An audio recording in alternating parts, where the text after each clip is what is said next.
Dernier tour, Monsieur Cram, 5 minutes. All right, on to Mr. Cram for the last round for 5 minutes. Witnesses for being here today. I'll just ask my question to all the witnesses, and whoever wants to jump in and answer, feel free to do so.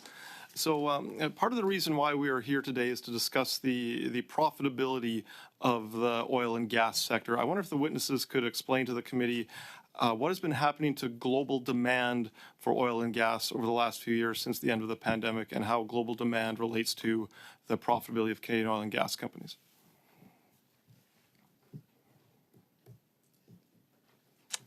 Well, maybe I'll take first crack, but demand for all hydrocarbons has been growing, and depending on who you believe, demand for oil this year will grow somewhere between 1.2 and 2.2 million barrels, and demand for natural gas typically grows at about 7 to 8 BCF per year.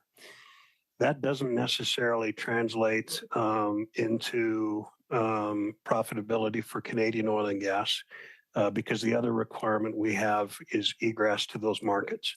And so without egress, our product typically gets landlocked and discounted.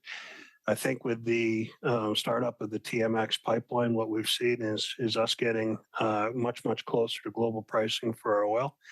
And I'm hopeful that with the startup of LNG Canada, we'll start to see improved gas pricing for producers there as well. Over the last few years, China has continued to build hundreds of new coal-burning plants. Could Canadian oil and gas companies contribute to a reduction in global emissions by increasing Canadian oil and gas exports to China and to other countries? I believe so.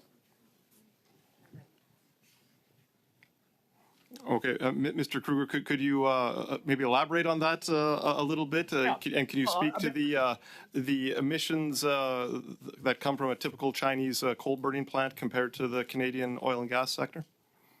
Well, I think you look at the energy sources and you look at the seriatim of carbon intensity. Coal would be at the higher end of that. Here in Canada, coke-fired boilers would be at the higher end of that. And as we go to fuel switching, natural gas in our case, or provide clean burning natural gas to China that displaces the need to build coal-fired plants, you are reducing the intensity of the global energy grid. And this is a global challenge, not a local or country-by-country challenge. Recently, I met with management and the union of Evraz North America, which operates a steel mill just north of Regina, and they've experienced quite a lot of layoffs recently, and they would love the opportunity to build more pipelines for this country. Why doesn't the private sector build more pipelines in this country?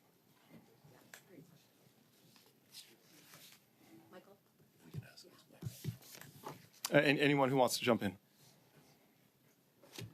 Well, I think at the end of the day, it's Michelle Harridens from Enbridge, and I think at the end of the day, we've talked quite a bit about the regulatory challenges and hurdles that come from investing in the country, and in particular, linear infrastructure such as ours faces many years and many levels of regulatory hurdles in order to be able to get in the ground and start delivering and provide that egress that Mr. McKenzie spoke to.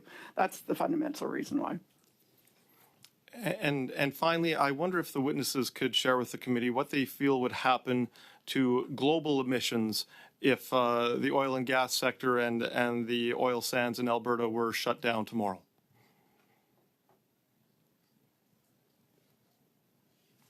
Why don't we go with Mr. Kruger? How about?